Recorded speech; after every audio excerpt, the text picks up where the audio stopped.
நியாய தீர்ப்பு. அதன் மதில்கள் மேலேறி அழித்து போடுங்கள், ஆனாலும் சர்வ சங்காரம் செய்யாதிருங்கள். அதன் கொத்தளங்களை இடித்து போடுங்கள், அவைகள் கர்த்தருடையவைகள் அல்ல.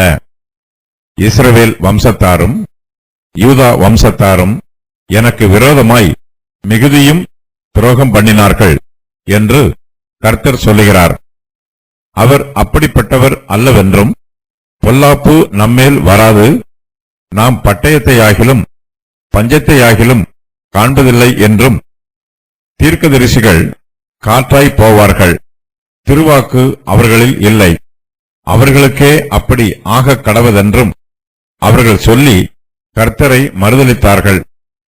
ஆகையால் சேனைகளின் தேவனாகிய கர்த்தர் சொல்லுகிறது என்னவென்றால், நீங்கள் இந்த வார்த்தையை சொன்னபடியினால், இதோ நான் உன் வாயிலிட்ட என் வார்த்தைகளை அக்கினியும் இந்த ஜனத்தை விறகும் ஆக்குவேன், அது இவர்களை பட்சிக்கும்.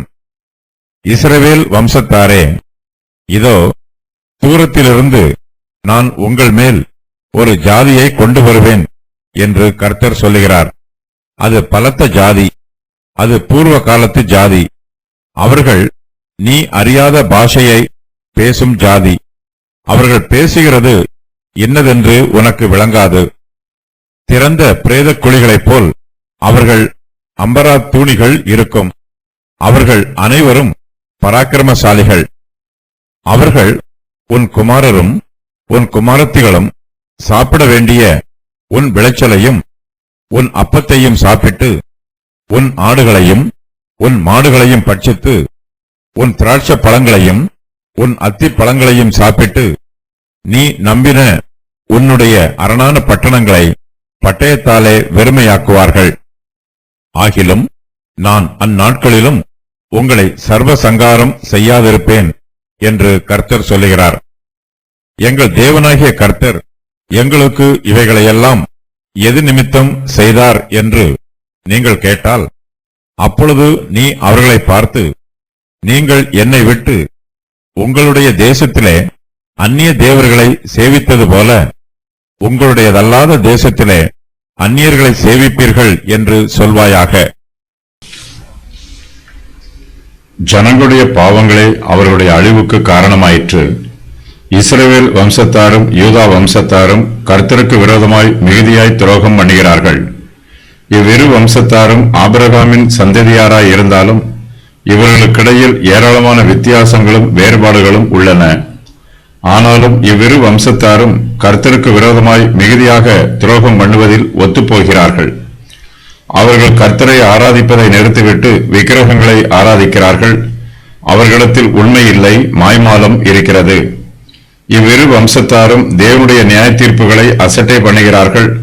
கர்த்தருடைய தீர்க்கதரிசிகள் தங்களுக்கு விரோதமாக எச்சரிப்பின் வார்த்தைகளை சொன்னாலும் இவர்கள் அதற்கு செவி கொடுப்பதில்லை. கர்த்தருடைய தீர்க்கதரிசிகளையும் அசட்டை பண்ணி விடுகிறார்கள். கர்த்தர் தம்முடைய தீர்க்கதரிசிகளின் வாயில் எச்சரிப்பின் வார்த்தைகளை போடுகிறார். இஸ்ரவேல் வம்சத்தாருக்கும் யூதா வம்சத்தாருக்கும் இந்த வார்த்தைகள் எச்சரிப்பின் வார்த்தைகளா இல்லை, வெறும் ஓசைகளாகவே இருக்கிறது. கர்த்தர் தங்களிடம் எப்போதுமே அன்பாக இருப்பார் என்றும் அவர் ஒருபோதும் தங்கள் மீது கோபப்பட மாட்டார் என்றும் ஏராளமான விசுவாசிகள் நினைக்கிறார்கள். தாங்கள் பாவம் செய்தாலும் கர்த்தர் தங்களை எச்சரிக்க மாட்டார் என்றும் தங்களை எப்போதும் போலவே ஆசீர்வதிப்பார் என்றும் அவர்கள் நினைக்கிறார்கள். இவர்களைப் போலத்தான் அக்காலத்தில் இஸ்ரவேல் வம்சத்தாரும் யூதாவின் வம்சத்தாரும் நினைத்தார்கள். கர்த்தர் அப்படிப்பட்டவர் அல்ல என்றும், பொல்லாப்பு நம்மேல் வராது, நாம் பட்டயத்தை ஆகிலும் பஞ்சத்தை ஆகிலும் காண்பதில்லை என்றும் சொன்னார்கள். கர்த்தருடைய தீர்க்கதரிசிகள் இவர்களுக்கு எச்சரிப்பின் வார்த்தைகளை சொன்னார்கள். ஜனங்களுடைய பாவங்களை குறித்தும் பாவத்தின் நிமித்தமாய் வரப்போகும் தேவனுடைய நியாய தீர்ப்பை குறித்தும் தீர்க்கதரிசிகள் ஜனங்களை எச்சரித்தார்கள். ஆனால் ஜனங்களோ தீர்க்கதரிசிகளை ஏளனம் பண்ணினார்கள். அவர்களுடைய எச்சரிப்பின் வார்த்தைகளை அசட்டை பண்ணினார்கள். தீர்க்கதரிசிகள் காற்றாய் போவார்கள், திருவாக்கு அவர்களில் இல்லை, அவர்களுக்கே அப்படி ஆக கடவது என்றும் அவர்கள் சொல்லி கர்த்தரை மறுதலித்தார்கள். தீர்க்கதரிசிகள் எதை வேண்டுமானாலும் பேசுவார்கள் என்றும் பேசுவதுதான் அவர்களுடைய வேலை என்றும் சொல்லி தீர்க்கதரிசிகளின் வார்த்தைகளுக்கு ஜனங்கள் முக்கியத்துவம் கொடுக்கவில்லை. தீர்க்கதரிசிகள் சொல்லுவது கர்த்தருடைய வார்த்தை அல்ல என்றும் அது அவர்களுடைய சொந்த வார்த்தைகள் என்றும் சொல்லி கர்த்தரை மறுதலித்தார்கள். இஸ்ரவேல் வம்சத்தாரும் யூதா வம்சத்தாரும் தீர்க்கதரிசிகளின் வார்த்தைகளை அசட்டை பண்ணியதோடு தீர்க்கதரிசிகளை பயமுறுத்தவும் செய்தார்கள். தீர்க்கதரிசிகள் காற்றாய் போவார்கள் என்றும் அவர்களுக்கே அப்படி ஆக கடவது என்றும் சொல்லி தீர்க்கதரிசிகளை சபித்தார்கள். தேவனுடைய நியாய தீர்ப்பாக ஜனங்களுக்கு பஞ்சம் வரும் என்று தீர்க்கதரிசிகள் எச்சரித்தார்கள். ஜனங்களோ அவர்களுடைய எச்சரிப்பின் வார்த்தைகளை கேட்காமல் தீர்க்கதரிசிகள்தான் இடுக்கத்தின் அப்பத்தை புசிப்பார்கள் என்று சொல்லி அவர்களை சபித்தார்கள். கர்த்தருடைய வார்த்தைக்கு கீழ்ப்படியவில்லை என்றால் ஜனங்களுக்கு விரோதமாய் பட்டயம் வரும் என்று தீர்க்கதரிசிகள் எச்சரித்தார்கள். ஜனங்களோ எச்சரிப்பின் வார்த்தைகளை கேட்காமல் தீர்க்கதரிசிகள்தான் பட்டயத்தால் அழிந்து போவார்கள் என்று சொல்லி அவர்களுடைய வார்த்தைகளை ஏளனம் பண்ணினார்கள். நான் உங்கள் பிள்ளைகளை அடித்தது விருதா, சிட்சையை ஏற்றுக்கொள்ளாமல் போனார்கள். அழிக்கிற சிங்கத்தைப் போல உங்கள் பட்டயம் உங்கள் தீர்க்கதரிசிகளை பட்சித்தது. எரேமியா 2:30. இஸ்ரவேல் வம்சத்தாரும் யூதா வம்சத்தாரும் கர்த்தருக்கு விரோதமாக பாவம் செய்கிறார்கள். அவர்களுடைய பாவங்களின் நிமித்தமாய் அவர்கள் மீது தேவனுடைய நியாய தீர்ப்பும் தேவன் கொடுக்கும் தண்டனையும் வருகிறது. கர்த்தர் தம்முடைய தீர்க்கதரிசியாகிய எரேமியாவுக்கு தம்முடைய வார்த்தைகளை சொல்லுகிறார். இதோ நான் உன் வாயில் இட்ட என் வார்த்தைகளை அக்கினியும் இந்த ஜனத்தை விறகும் ஆக்குவேன், அது அவர்களை பட்சிக்கும் என்று கர்த்தர் எரேமியாவிடம் சொல்லுகிறார். பாவிகள் தங்களுடைய பாவங்களினால் தங்களை தாங்களே விறகாகவும் எரிபொருளாகவும் ஆக்குகிறார்கள். அவர்கள் மீது சத்துரு வருவான். அவர்களை அழிக்கும்படி கர்த்தர் சத்துருக்களுக்கு கட்டளை கொடுப்பார். அதில் மதில்கள் மேல் ஏறி அழித்து போடுங்கள் என்று கர்த்தர் சத்துருக்களுக்கு கட்டளை கொடுப்பார். அவர்கள் இஸ்ரவேல் வம்சத்தார் மீதும் யூதா வம்சத்தார் மீதும் ஏறி அவர்களை அழித்து போடுவார்கள். எருசலேமின் மதில்கள் பெரிய கற்களால் கட்டப்பட்டிருக்கிறது. ஆனாலும் கர்த்தருடைய வார்த்தைக்கு முன்பாக அது சாதாரண மண் சுவரை போல இருக்கும். மதில்கள் பலமிழந்து போகும். கர்த்தர் சத்துருக்களிடம் அதன் கொத்தளங்களை இடித்து போடுங்கள் என்று சொல்லுவார். சத்துருக்கள் எருசலேமின் கொத்தளங்களை இடித்து போடுவார்கள். யூதாவின் பட்டணங்கள் அரணிப்பாய் இருக்கிறது. சத்துருக்களோ அந்த பட்டணங்கள் மீது வந்து அதன் மதில்கள் மேல் ஏறி அதன் கொத்தளங்களை எல்லாம் இடித்து போடுவார்கள். மதில்களில் திறப்பு உண்டாயிருக்கும். பட்டணங்களுக்குள்ளே வாசல் வழியாகத்தான் பிரவேசிக்க வேண்டும் என்னும் அவசியம் இருக்காது. மதில்களில் ஏராளமான திறப்புகள் இருப்பதினால் சத்துருக்கள் அந்த திறப்புகள் வழியாக பட்டணங்களுக்குள்ளே தாராளமாய் பிரவேசிப்பார்கள். சத்துருக்களை தடுப்பதற்கு ஒருவரும் இருக்க மாட்டார்கள். இஸ்ரவேலின் தேவனாகிய கர்த்தர் இஸ்ரவேல் பட்டணங்களின் மதில்களையும் கொத்தளங்களையும் பற்றி சொல்லும்போது அவைகள் கர்த்தருடையவைகள் அல்ல என்று சொல்லுகிறார். இதுபோலவே யூதாவின் பட்டணங்களில் உள்ள மதில்களும் கொத்தளங்களும் கர்த்தருடையவைகள் அல்ல. கர்த்தர் அவர்களுடைய பட்டணங்களை பாதுகாக்கவில்லை. கர்த்தர் அவர்களுக்கு அரணாகவோ துருகமாகவோ இல்லை. கர்த்தர் இஸ்ரவேல் வம்சத்தாருக்கு விரோதமாய் தூரத்தில் இருந்து ஒரு ஜாதியை கொண்டு வருவார். அது பலத்த ஜாதியாகவும் பூர்வகாலத்து ஜாதியாகவும் இருக்கும். அவர்கள் நீ அறியாத பாஷையை பேசும் ஜாதி. அவர்கள் பேசுகிறது இன்னதென்று உனக்கு விளங்காது என்று கர்த்தர் சொல்லுகிறார். தூரத்தில் இருந்து வரும் பலத்த ஜாதி கல்தையருடைய தேசத்தை குறிக்கிற வார்த்தை. அவர்கள் இஸ்ரவேல் தேசத்திற்கு வெகு தூரத்தில் இருக்கிறார்கள். கர்த்தர் கல்தையர் ஜாதியை இஸ்ரவேல் வம்சத்தார் மீது கொண்டு வருகிறார். கல்தையர்கள் யூதா தேசத்திற்கு விரோதமாக வருவார்கள். யூதாவின் பட்டணங்களை சுற்றிலுமாய் கொத்தளங்களை வெட்டி முற்றுகை போடுவார்கள். அங்கே நீண்ட காலமாய் தங்கியிருப்பார்கள். அவர்கள் பலத்த ஜாதியாகவும் பூர்வகாலத்து ஜாதியாகவும் இருப்பார்கள். அவர்களுக்கு போஜனத்திற்கும் பானத்திற்கும் குறைவு இருக்காது. அவர்களுடைய பூர்வீகமே பலத்த ஜாதியாக இருக்கிறது. அவர்கள் யுத்தம் பண்ணுவதில் வல்லவர்கள். கல்தையர்கள் சீரிய பாஷையை பேசுகிறார்கள். இஸ்ரவேல் ஜனங்களால் கல்தையரோடு சமாதான உடன்படிக்கையும் பண்ண முடியாது. யூதர்களுக்கு சீரிய பாஷை தெரியாது. அவர்களுக்கும் எபிரேய பாஷை தெரியாது. ஒருவருடைய பாஷை மற்றொருவருக்கு தெரியாதிருப்பதினால் அவர்களுக்குள்ளே தகவல் தொடர்பு ஏற்படுவதற்கும் வழியில்லாதிருக்கும். கல்தையர்கள் எல்லோரும் பராக்கிரமசாலிகள். அவர்களுடைய அம்பரா துணிகள் திறந்த பிரேத குழிகளைப் போல இருக்கும்.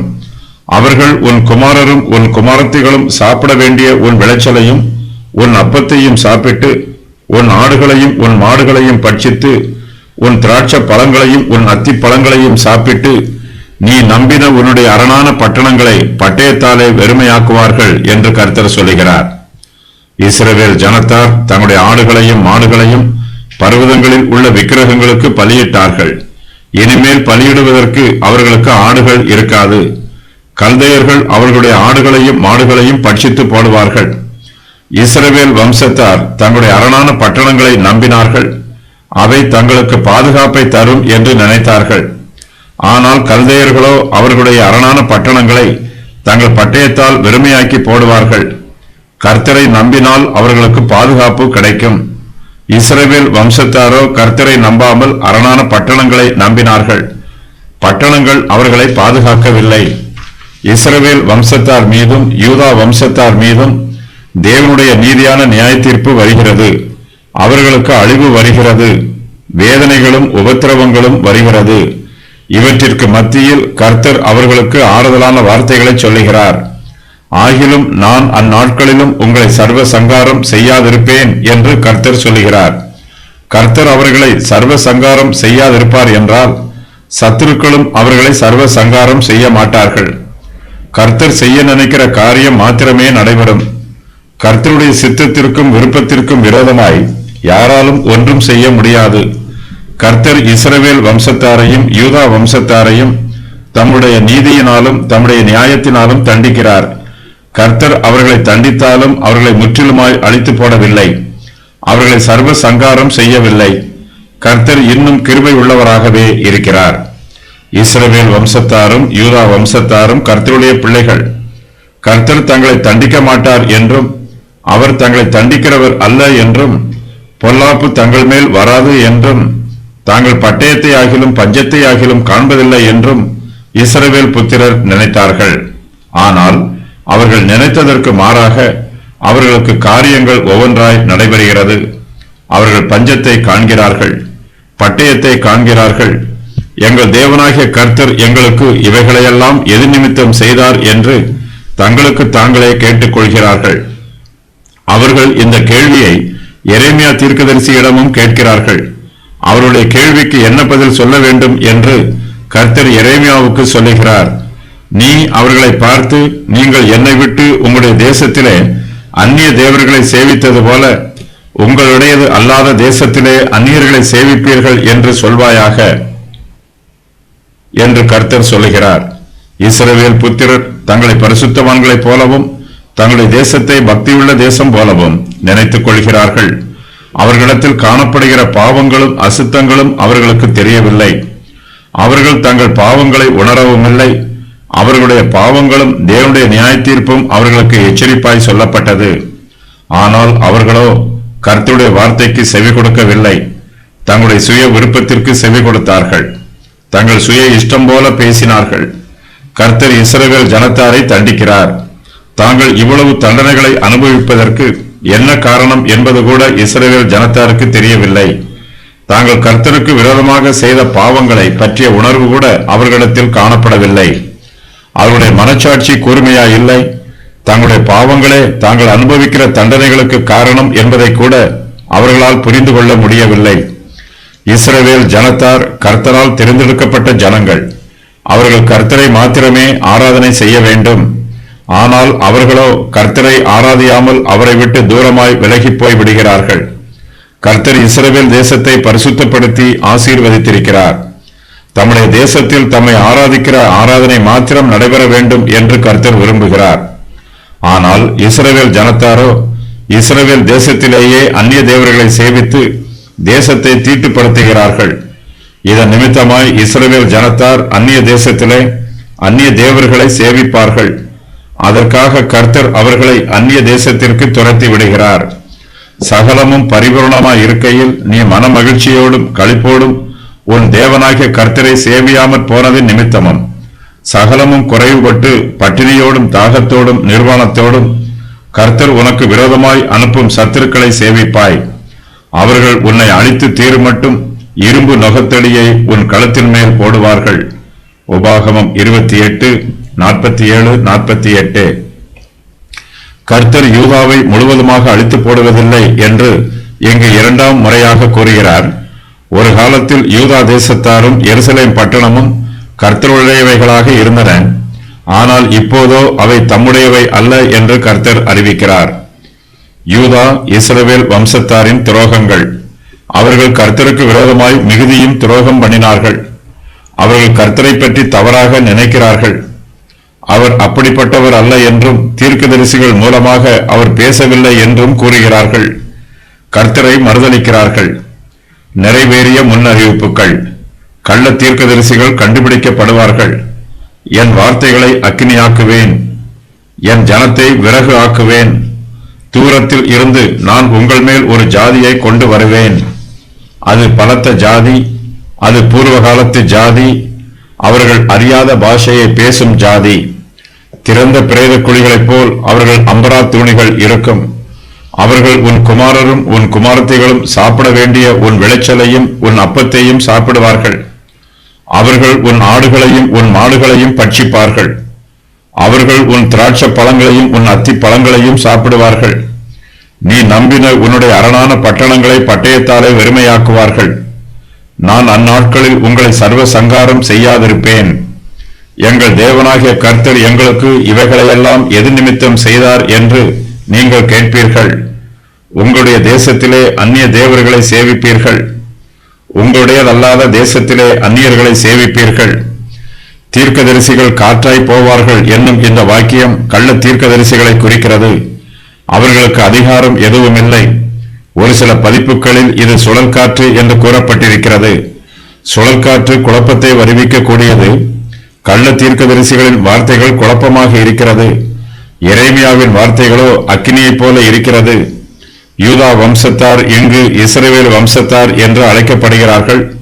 யூதாவோடு சேர்ந்து எருசலேமிற்கும் இந்த அதிகாரத்தில் தீர்க்க தரிசனம் கூறப்பட்டிருக்கிறது.